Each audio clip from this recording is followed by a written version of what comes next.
name's Rob Cruz. I'm an accordion player here in Chicago. I've been playing accordion for about 14, 15 years now. Had some piano lessons as a kid and then played in garage bands and stuff.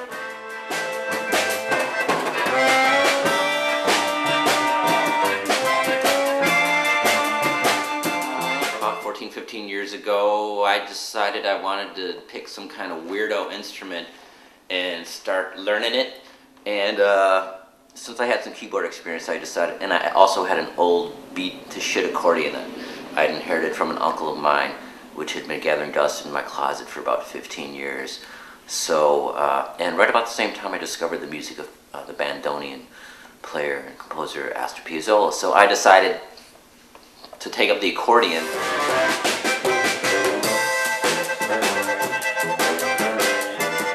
Found a teacher, studied for about 7 or 8 months, and then just started learning songs with an eye towards playing out. And pretty soon I started getting gigs here and there and stuff. And now I teach and play. So we got a little band. We gig around town and stuff, and I play with different people here and there.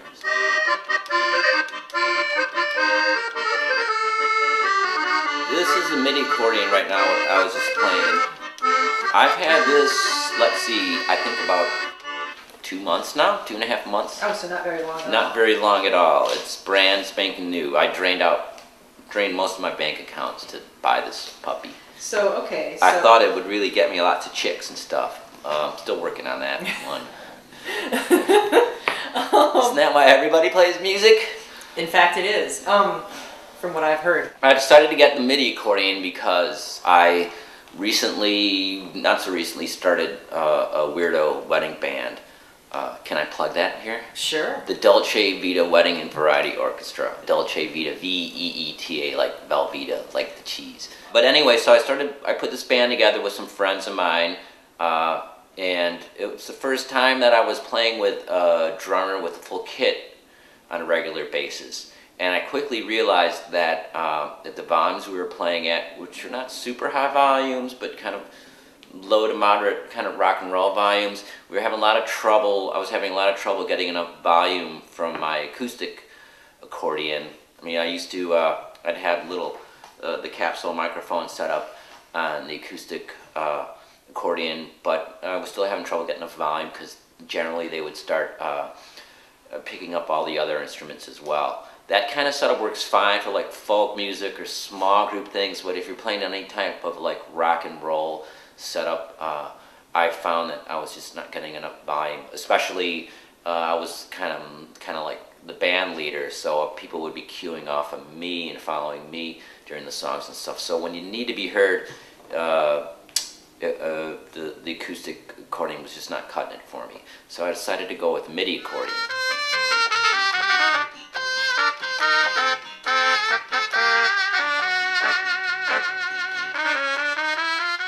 I've been playing synthesizers since longer than I care to admit.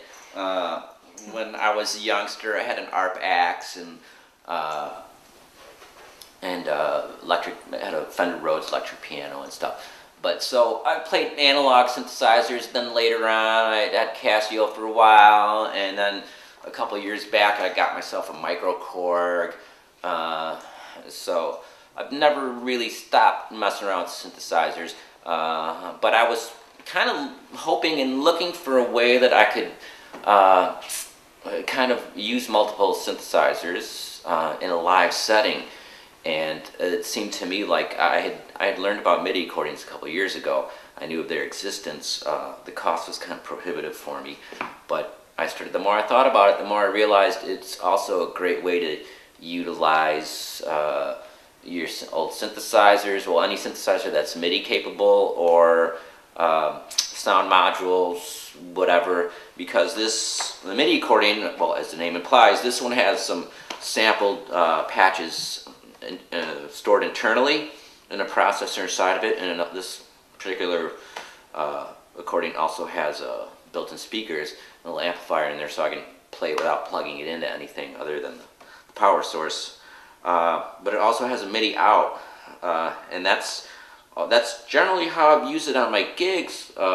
Mostly I've employed that. I've used the regular out from here in one of the sampled accordion patches, and then I'll take a MIDI line and run it out to my microKORG, and then take the microKORG signal and run that through a volume pedal, so I can really easily bring up the second voice, in this case being the synthesizer. I can bring that up whenever I want to punch something up in a song, whether it's an instrumental or an instrumental solo or a certain section of the song. If I want to add texture or add more volume, I just bring up the synthesizer. That comes in real handy.